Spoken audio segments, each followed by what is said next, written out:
पाठ 17 अब मैं समझाने जा रही हूँ। तो बच्चों, सबसे पहले प्रयोग के आधार पर शब्द कितने प्रकार के होते हैं? 2 प्रकार के होते हैं। नंबर 1 अविकारी शब्द, अविकारी शब्द, और सेकंड है विकारी शब्द।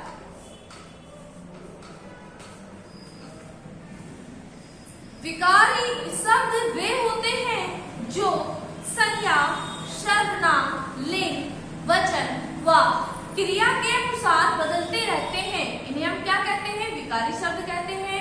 एक बार फिर से समझिए बच्चों, विकारी जो शब्द है इसे हम क्या कहते हैं कि विकारी शब्द वे शब्द होते हैं जो संज्ञा, सर्वनाम, लिंग, वचन व क्रिया के अनुसार बदलते रहते हैं, उन्हें हम विकारी शब्द कहते हैं।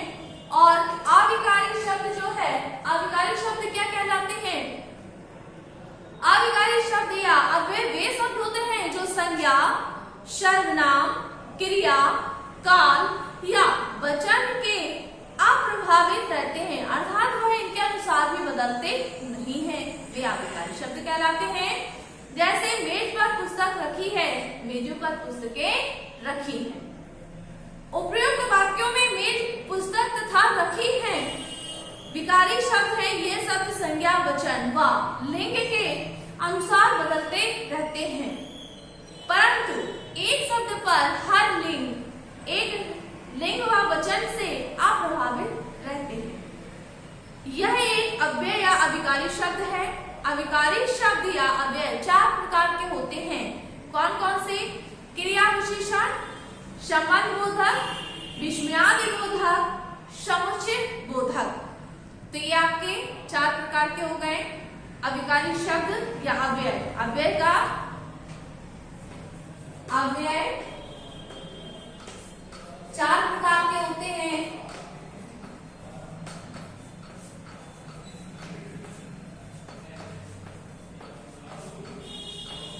कौन कौन से हैं अव्यय? सबसे पहले है क्रिया विशेषण। पहला है क्रिया विशेषण। इसके बाद बच्चों दूसरा है संबंध बोधक। संबंध बोधक। इसके बाद तीसरा है विस्मयादि बोधक।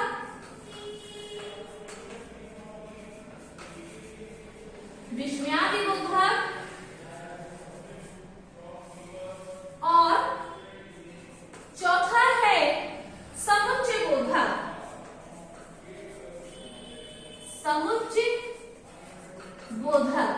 तो इस प्रकार से अव्यय 4 प्रकार के हुए।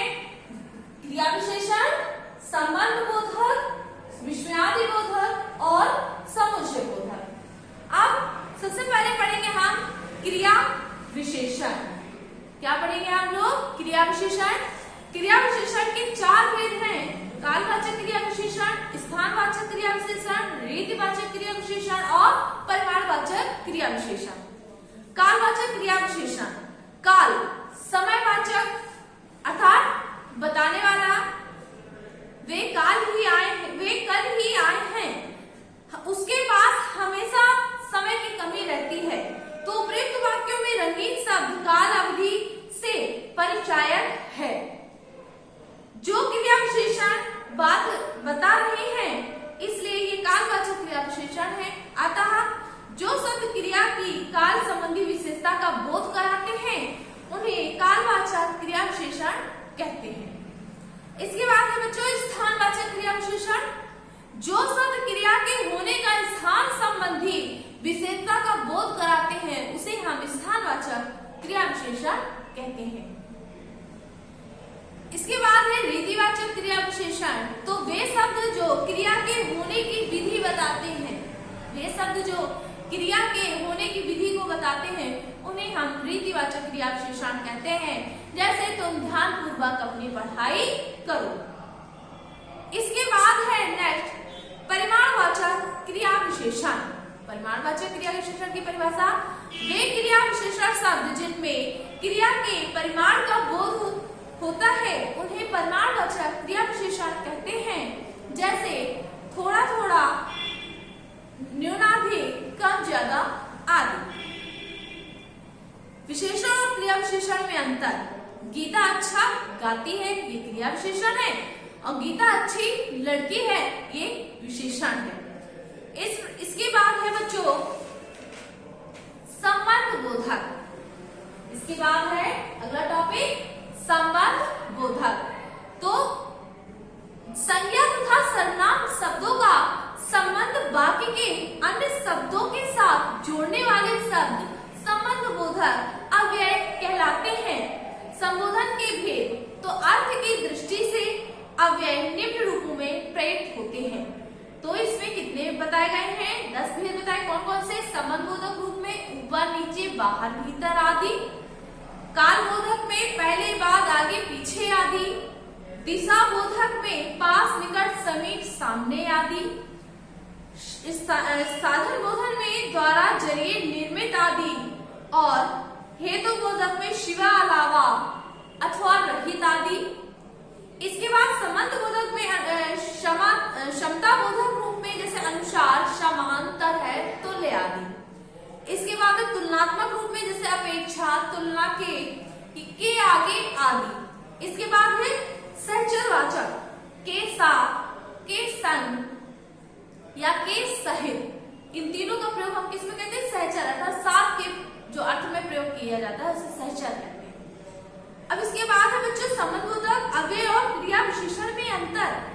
तो जब शब्द क्रिया की विशेषता बताते हैं तो उन्हें क्रिया विशेषण कहते हैं, किंतु जब वे संज्ञा या सर्वनाम के साथ आकर वाक्य के अन्य शब्दों में संबंध बताते हैं तो संबंधबोधक अव्यय का कार्य करते हैं। जैसे तुम श्याम के विरुद्ध मत बोलो, ये संबंधबोधक अव्यय हो गया, और तुम सदैव मेरे विरुद्ध बोलते रहते हो, ये क्रिया विशेषण हो गया। इसके बाद अगला टॉपिक है विस्मयादि बोधक। अगला टॉपिक है विस्मयादि बोधक। इसकी परिभाषा है जिन शब्दों के द्वारा हर्ष, शोक, दुख, घृणा, ग्लानि, लज्जा आदि के भाव प्रकट होते हैं उन्हें हम विस्मयादि बोधक अव्यय कहते हैं। इसमें है जैसे हर्ष बोधक अव्यय, स्वीकृति बोधक अव्यय, विस्मय बोधक अव्यय, शोक बोधक अव्यय, संबंध बोधक अव्यय, आशीर्वाद बोधक अव्यय और तिरस्कार बोधक अव्यय। इसके बाद है चेतावनी बोधक अव्यय। तो इनका एक एक उदाहरण देखते हैं। सबसे पहले है हर्ष बोधक में जैसे आह, आप आ गए, और स्वीकृति बोधक में जी हाँ आपने ठीक सुना, अर्थात मैं स्वीकृति दे रही हूँ उस चीज से संबंधित, तो जी हाँ आपने ठीक सुना। इसके बाद है विस्मयादि बोधक, अरे ये क्या कर डाला, विस्मय, आश्चर्यचकित होकर के। इसके बाद है शोक, हाय रे ये क्या हो गया, हम किसी चीज में दुख प्रकट कर रहे हैं, तो वो शोक बोधक हो गया। इसके बाद संबंध बोधक में अरे यहाँ तो आओ, ये संबंध बोधक हो गया। इसके बाद आशीर्वाद बोधक में है शाबाश, ईश्वर तुम्हें दीर्घायु प्रदान करे। इसके बाद तिरस्कार बोधक, छी छी कितनी मक्खियां हैं, अर्थात उससे घृणा हो रही है, दूर हटाने के लिए हम लोग कहते हैं छी छी कितनी मक्खियां हैं। इसके बाद है भय बोधक, भागो शेर आ रहा है, अर्थात वहां पर भय प्रकट हो रहा है, शेर के आने से व्यक्ति डर रहा है तो कहते भागो शेर आ रहा है।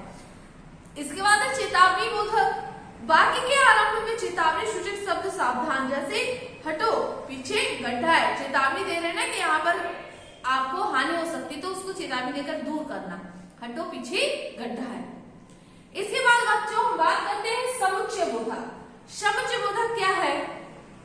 जो अव्यय शब्द दो शब्दों, दो पदों या दो वाक्यों को आपस में जोड़ने का काम करते हैं उन्हें समुच्चय बोधक अव्यय कहते हैं। समुच्चय बोधक अव्यय में समानाधिकरण समुच्चय बोधक अव्यय एक है और दूसरा है व्यधिकरण समुच्चय बोधक अव्यय। समानाधिकरण समुच्चय बोधक अव्यय जो अव्यय दो या दो से अधिक समान पदों, पद संबंधों या वाक्यों को जोड़ते हैं उन्हें हम समानाधिकरण समुच्चय बोधक अव्यय कहते हैं। इसके बाद व्यधिकरण समुच्चय बोधक अव्यय, इसमें क्या है? जो अव्यय किसी वाक्य के वाक्यों को जोड़ने का कार्य करते हैं उन्हें हम व्याधिकरण समुच्चयबोधक अव्यय कहते हैं। जैसे आप कैसा भी लिखते होंगे मगर प्रेमचंद्र जैसा नहीं। इसके बाद व्याधिकरण समुच्चयबोधक अव्यय के 4 भेद बताए गए हैं। कौन कौन से हैं? सबसे पहला है बच्चों हेतु सूचक, अर्थात इसमें शब्द आते हैं इसलिए, क्योंकि, चूंकि आदि। दूसरा है संकेत सूचक, इसमें भी शब्द आते हैं यदि, तथापि, यद्यपि आदि। इसके बाद है स्वरूप सूचक, अर्थात मानो आदि। इसके बाद है उद्देश्य सूचक की, ताकि आदि। इस प्रकार से ये जो आपका चैप्टर है अव्यय नामक जो चैप्टर, ये पूरा आपका कंप्लीट होता है। आशा करती हूँ कि आपको क्रिया विशेषण, संबंध बोधक, विषयार्थ बोधक और समुच्चय बोधक जो अव्यय हैं इनमें अंतर तथा किस प्रकार से इनका प्रयोग किया जाता है ये समझ में आ गया होगा। तो बच्चों आज के लिए इतना काफी है। आप सभी का दिन मंगलमय हो।